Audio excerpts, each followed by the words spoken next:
Francisca and I'm the volunteers coordinator of Destination Lisbon.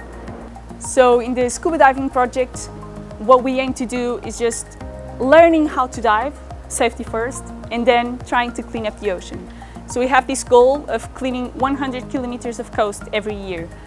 Every year we need to get back to the beginning because of the currents. But we've seen that we've done big improvements. So in these 4 years now, at first we were taking out of the ocean shopping carts, baby carts, big tires, big anchors, and now we're focusing more on microplastic because the big chunks are all out, thank God. So here the typical day would be wake up really early because the diving begins at 9:30 and it takes you an hour and a half to get there. So wake up at 7, have breakfast at the house, leave, take the train, and once you get there you'll meet your awesome crew because they're awesome.